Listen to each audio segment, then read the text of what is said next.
Student बेटा, आज हम लोग करेंगे अपना 16 चैप्टर जिसका नाम है सूक्ति सुमनानी। सूक्ति सुमनानी अर्थात सुधन उक्ति सुमनानी। सु बहुत अच्छा या बहुत अच्छे और उक्ति अर्थात कथन या वाक्य। कुसुमनानी अर्थात बहुत अच्छे कथनों के वाक्यों के फूल जो कि हमारे जीवन में अगर हो तो निश्चित रूप से हमारा जीवन आगे की ओर अग्रसर होता है। यहाँ हमारे इस चैप्टर में कुछ इसी प्रकार की सूक्तियाँ दी गई हैं जो यदि हम अपने जीवन में ग्रहण करें, उनको माने, उनकी पालना करें तो निश्चित रूप से हम अच्छे से और अच्छा करने का प्रयास कर सकते हैं। तो देखिए, नंबर 1 सूक्ति क्या कहती है? सा विद्या या विमुक्तय। सा विद्या वही विद्या श्रेष्ठ है या विमुक्तय जो उन्नति की ओर हमें अग्रसर करती है। अर्थात हमें उसी प्रकार की विद्या का अनुसरण करना चाहिए, उसी प्रकार की विद्या को अपने जीवन में ग्रहण करना चाहिए जो हमें आगे की ओर प्रेरित करे, आगे की ओर हमें ले जाए। ठीक है, तो इसका हिंदी अर्थ देखते हैं बेटा, हम लोग साथ साथ करेंगे। एक सूक्ति पहले हम लोगों ने पढ़ा, देखा, इसको समझा। अब इसका हिंदी अर्थ क्या होगा वो देखते हैं।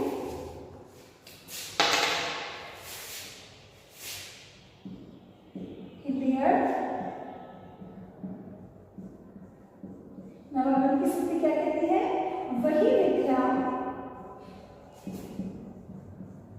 वही विद्या श्रेष्ठ है जो हमें उन्नति की ओर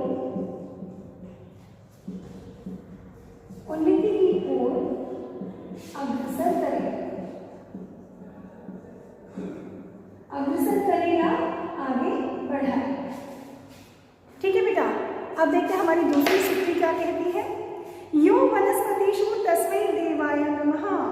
यो जो वनस्पतिषु वनस्पतियों में, पेड़ पौधों में, तस्मै देवाय नमः उस प्रकार के देवता को नमस्कार हो। अर्थात कहने का क्या तात्पर्य है? जो वनस्पतियों में निवास करता है, या यूं कहें कि जितनी भी वनस्पतियां इस संसार में हैं उन सभी का हम लोग उपभोग करते हैं अपने दैनिक जीवन में, उनसे हमारा जीवन यापन चलता है। तो हमें मानना चाहिए कि जिन चीज़ों से हम अपना जीवन यापन कर रहे हैं, जीवन चला रहे हैं, तो हमारे लिए हमारे देवी देवता सब उस वनस्पति में निवास करते हैं। तो इसका हिंदी अर्थ क्या होगा? नंबर 2 में देखते हैं। जो वनस्पतियों में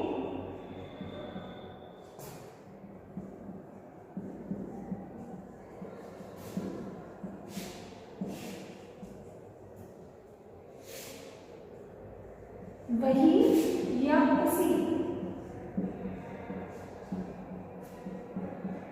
देवता को नमस्कार।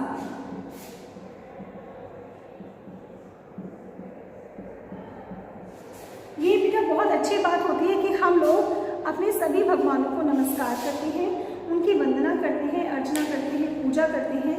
लेकिन सही मायने में अगर माना जाए तो हमारे लिए हमारे ईश्वर का काम वो सभी चीज़ें करती हैं जिनसे हम पलते हैं, बढ़ते हैं, आगे बढ़ते हैं। चाहे वो कोई भी विद्या, चाहे वो कोई भी वनस्पति जैसा रूप हो, चाहे हमारे माँ बाप हो, चाहे हमारे काम में आने वाली कोई भी चीज़ हो, कोई भी वस्तु हो, अगर वो मुझे आगे बढ़ने में, मेरा जीवन यापन करने में सहायक है तो वो मेरे लिए ईश्वर से कम नहीं है। ठीक है बेटा, अगली देखते हैं सूक्ति क्या कहती है। जननी जन्मभूमिश्च स्वर्गादपि गर्यसी। जननी अर्थात माता, जन्मभूमि अर्थात यह भूमि जहाँ पर मेरा जन्म हुआ है, जन्मभूमि जहाँ पर मैंने जन्म लिया है, और जननी जिन्होंने जन्म मुझे दिया है, ये दोनों ही मुझे स्वर्ग से बढ़कर है। अगर कभी मुझे कहा जाए कि आपके एक तरफ आपकी माता और मातृभूमि और दूसरी तरफ यहाँ स्वर्ग रखा हुआ है, मुझे चूज करने के लिए इसमें से चॉइस दी जाती है कि आपको दोनों में से किसी एक को चुनना है, तो निश्चित रूप से मेरा एक नियम होगा मेरी माता और मेरी मातृभूमि के लिए। क्यों?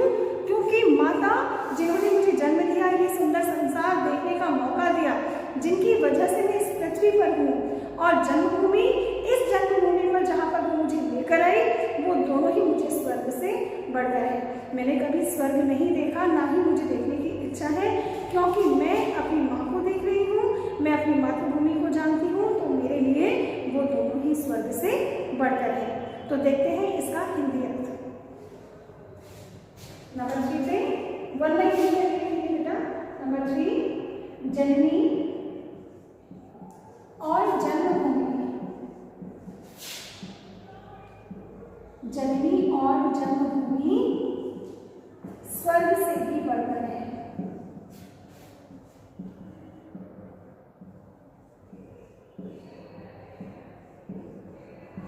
स्वर्ग से भी बढ़कर है। देखते हैं अपनी तीसरी सूक्ति क्या कहती है। जल बिंदु निपातेन क्रमशः पूर्यते घटः। जल बिंदु निपातेन अर्थात जल बिंदु, जल की एक एक बूंद के गिरने से क्रमशः, क्रम से, पूर्यता घटा, घड़ा पूरा भरता है। जल की एक एक बूंद के गिरने से घड़ा पूरा भरता है। अर्थात कहने का तात्पर्य ये है कि अगर हम धीरे धीरे प्रतिदिन थोड़ा थोड़ा भी ज्ञान अगर अर्जित करें तो निश्चित रूप से हम एक दिन विद्वानों की श्रेणी में आ सकते हैं। इसीलिए कहा जाता है आपसे कि आपको जो भी वर्क दिया जाता है, जो भी काम दिया जाता है, वो आप अपने डेली बेसिस पर धीरे धीरे कंप्लीट करते जाइए, ताकि आपके लिए उस चीज़ का पहाड़ नहीं बने, वो बड़ी चीज़ ना बन जाए। ठीक है, ऐसा भी दिन आएगा कि जब आप कभी वो सारा काम धीरे धीरे करते जाओगे तो एक दिन निश्चित रूप से आपका सिलेबस बिल्कुल कंप्लीट हो जाएगा, आपका सारा वर्क कंप्लीट हो जाएगा, आपके लिए कुछ भी ऐसा नहीं छूटेगा जो कि आपको करना बाकी रहे। ठीक है बेटा, तो कहने का मतलब ये है कि धीरे धीरे, चाहे वो कोई किसी भी लेवल में नहीं बेटा, किसी भी बुक में ले हम नहीं बन पा, धीरे धीरे करके अगर हम कोई भी चीज़ करते हैं।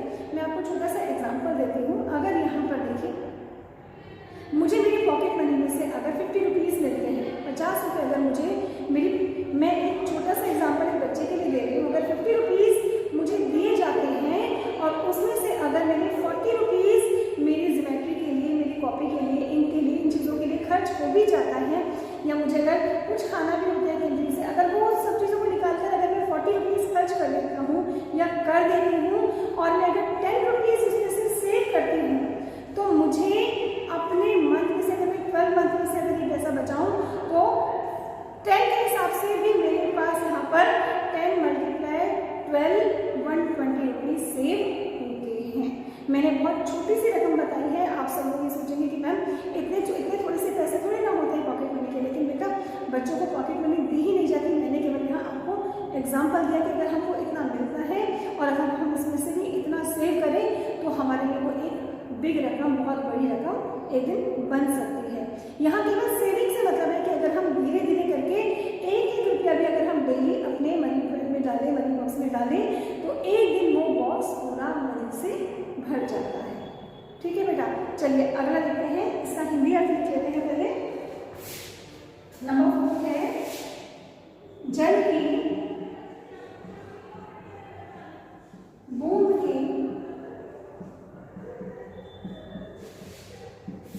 निरंतर गिरते रहने से क्रमपूर्वक घड़ा भरता है।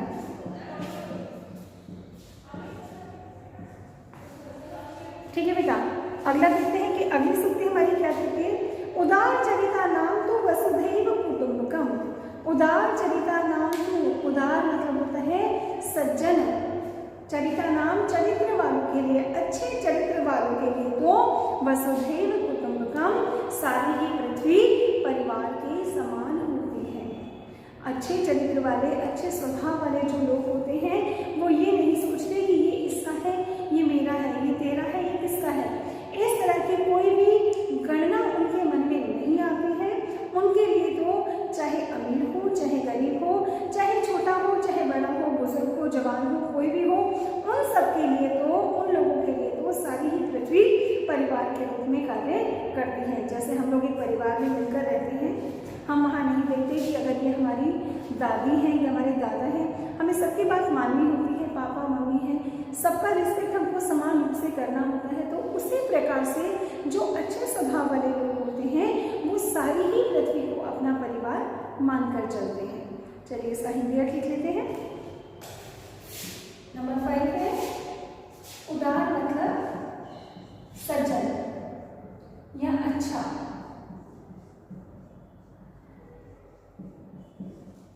चरित्र,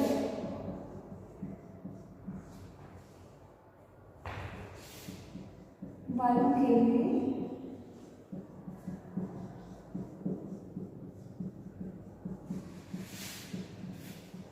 सारी ही पृथ्वी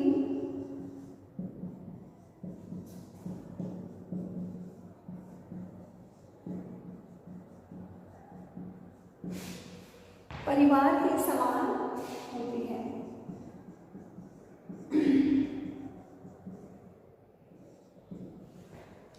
ठीक है बेटा, आगे देखते हैं। बेटा पहले आप इसका हिंदी अर्थ लिख लेंगे, उसके बाद फिर हम देखते हैं अपनी अगली सूक्ति।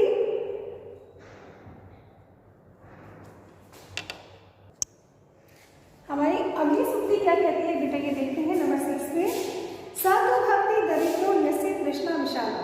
स तु वह तो भवति होता है, दरिद्रो दरिद्र या गरीब, यस्य जिसकी तृष्णा इच्छाएं विशाला विशाल है या बड़ी है। बिल्कुल सही बात है बेटा, जिस व्यक्ति की इच्छाएं कभी भी नहीं मिटती या कम नहीं होती वह व्यक्ति कभी भी संतुष्ट नहीं होता। और जो व्यक्ति संतुष्ट है, जो व्यक्ति ये सोचते हैं कि भाई मुझे इससे आगे और कुछ नहीं चाहिए, मैं बहुत खुश हूँ अपनी लाइफ में, बहुत दिया है भगवान ने, तो उसको कभी किसी चीज़ की या कभी किसी चीज़ की कमी हो नहीं सकती।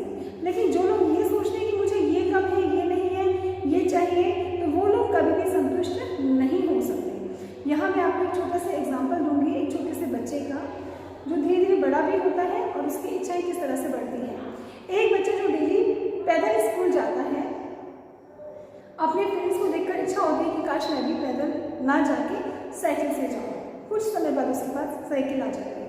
थोड़े टाइम बाद फिर उसकी इच्छा बढ़ती है कि अब मैं थोड़ा बड़ा हूँ तो मुझे स्कूटी चाहिए, साइकिल से अच्छा नहीं लगता स्कूल जाना। अब थोड़े दिन बाद उसके पास जब स्कूटी आती है, थोड़ा टाइम और निकलता है, अब उसकी इच्छा होती है जब कॉलेज जाने लगता है कि स्कूटी नहीं, मुझे बाइक ज़्यादा सूट करेगी मेरी पर्सनैलिटी को। ठीक है, जब उसके पास बाइक आ जाती है तो उसकी और इच्छा ये डेवलप हो जाती है कि काश मेरे पास एक कार होती, बाइक ना होकर। अब जब कार आ जाती है तब ये सोचने वाली बात है यहाँ पर कि जिस व्यक्ति की इच्छाएं कभी नहीं मिट रही तो आगे भी वह कभी भी संतुष्ट नहीं हो सकता और वह व्यक्ति कभी भी खुश नहीं रह सकता। तो इसका हिंदी अर्थ लिखेंगे बेटा। नंबर 6 पे जिसकी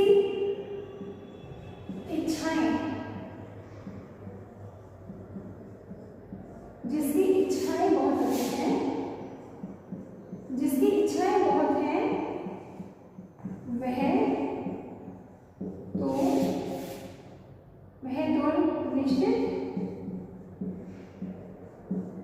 निश्चित ही दरिद्र है।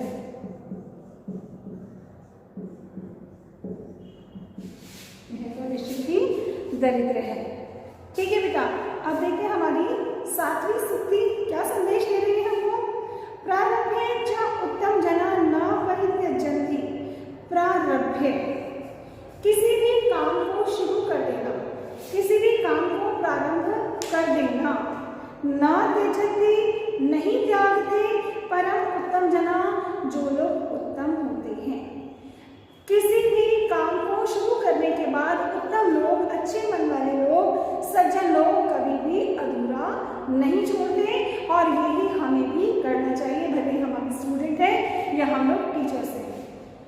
कोई भी काम अगर हम अपने हाथ में लें, कोई भी काम अगर हम अपने सर कर लें कि हमें ये काम करना ही है, तो ये याद रखो कि उस काम को करने में ही हमारी भलाई है, चाहे उसके बीच में कितनी ही हमें रुकावटों का सामना क्यों ना करना पड़े। तभी ये पता लगेगा कि हम इस काम को करने में एबल हैं या नहीं है। बेटा आपने देखा होगा कि कई बार ऐसा भी होता है कि जब कोई भी नया काम हमारे सामने आता है तो उसको देख के पहले हम लोग को ये चीज़ हो जाती है, हम लोग नेगेटिव हो जाते हैं उसको लेकर कि ये काम उससे नहीं होगा। लेकिन अगर हम उस काम को विश्वास के साथ, पूरी हिम्मत के साथ, साहस के साथ शुरू करते हैं तो धीरे धीरे जो उसकी कठिनाइयाँ हैं, कमियाँ हैं, हमें फेस करनी पड़ती है, हमें उसको दूर करने की हिम्मत आती है और एक दिन निश्चित रूप से हम उसको काम को पूरा कर लेते हैं। कोशिश तो करो, मुसीबतें तो हर काम के बीच में आती है, किसके काम के बीच में नहीं आती है ना बेटा। तो देखेंगे इसका हिंदी अर्थ, सज्जन लोग, सज्जन लोग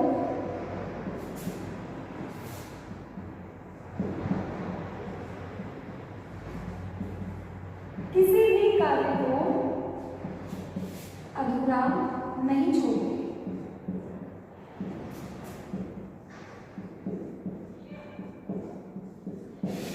सज्जन लोग किसी भी कार्य को अधूरा नहीं छोड़ते। अब देखते हैं अगली सूक्ति हमारी क्या कहती है। तेजसाम हीना वय समीक्ष्यते। तेजसाम अर्थात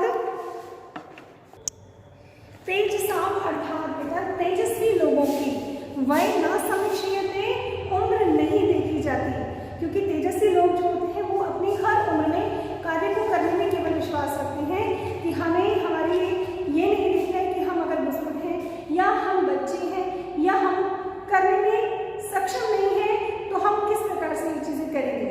नहीं, जो लोग तेजस्वी होते हैं, जो लोग काम करने की इच्छा रखते हैं, वो कभी भी अपनी उम्र का लिहाज नहीं करते, अपनी उम्र को यहाँ पर मायने नहीं रखने देते। देखते हैं इसका हिंदी अर्थ।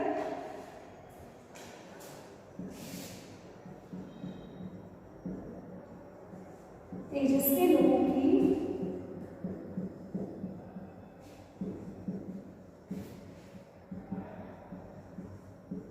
उम्र नहीं देखी जाती।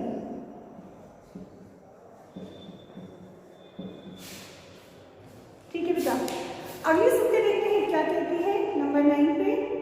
मनसा चिंतितम कार्यं वाचा नये प्रकाशयेत्। अर्थात मनसा, मन में, चिंतितम सोचे गए, कार्य को वाचा नये प्रकाशता, वाणी से प्रकट नहीं करना चाहिए।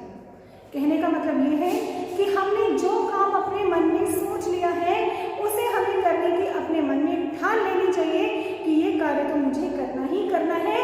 वो हम अपने मुख से कहकर किसी के सामने व्यक्त ना करें कि मुझे ये काम करना है, मुझे इस काम को करने में ये प्रॉब्लम है, ये इसके सोल्यूशन है, ये इसके लाभ है, ये इसकी हानि है। मुझे किसी भी प्रकार से उस कार्य का बखान किसी अन्य के सामने नहीं करना चाहिए जिसको करने का निश्चय मैंने अपने मन में लिया है। आपको यहाँ छोटा सा एग्जाम्पल मैं आप ही का दूंगी। जो बच्चे पढ़ने वाले होते हैं, अगर वो अपने मन में ये ठान लें कि मुझे मेरी 8th क्लास में 98 या 99% लानी है, तो उसके बीच में चाहे कितनी ही रुकावटें आए, कितना ही कुछ आए, वो केवल और केवल अपनी पढ़ाई के लिए अपना वक्त निकालते हैं, अपनी पढ़ाई में अपना वक्त लगाते हैं। वो ये किसी के सामने शो नहीं करते कि मुझे नींद आ रही है, मुझे भूख लग रही है, मुझे यहाँ जाना है, मुझे ये काम करना है, पढ़ाई बीच में आ रही है। नहीं, कुछ नहीं, उनके लिए केवल और केवल उनकी पढ़ाई मायने रखती है, फिर चाहे कुछ भी काम होता रहे। ठीक है, तो इसकी हिंदी लिखते हैं। हिंदी लिखते हैं इसकी नंबर 9 में। मन में सोचे गए कार्य को कभी भी वाणी से व्यक्त मत करो। जो करना है वो कर डालो, और जो करना है उसको कहने से क्या फायदा, क्योंकि मुझे मालूम है कि जो काम मैंने मन में ठाना है वो किसी और के बस की और कोई इसमें मेरी हेल्प नहीं करेगा। भले ही करने वाले बहुत हो, लेकिन जब मुझे पता है कि ये काम केवल मुझे ही करना है तो वो मुझे कहना है और किसी और से कहने की कोई आवश्यकता नहीं होनी चाहिए। अगली सूक्ति देखते हैं। शुभेन कर्मणा सौख्यम दुखम पापेन कर्मणा। शुभेन शुभ कर्मणा कार्यों से सौख्यम सुख होता है, दुखम पापीन कर्मणा और पापेन गलत कार्यों को करने से दुख होता है या पाप होता है। अगर मैंने आप खुद फील करके देखिए बेटा, अगर आप कोई भी अच्छा काम अपने डेली में करते हो, कोई भी अपने प्रतिदिन में कोई भी अच्छा कार्य किया, तो आपको इंटरनल शांति अच्छी, बहुत अच्छा सा फील होगा कि आज चलो मैंने ये वाला काम अच्छे से किया, बहुत अच्छे से काम पूरा हो गया। लेकिन अगर आप किसी का भी अहित करते हैं, किसी का भी बुरा करते हैं, किसी को भी बुरा बोलते हैं, तो आपको फील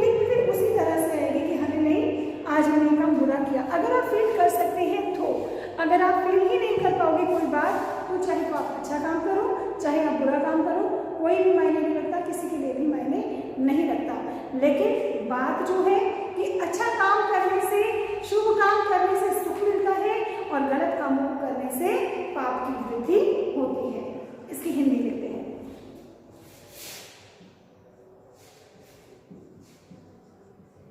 शुभ कार्यों से सुख और पाप करने से मतलब बुरा करते हैं, दुख मिलता है।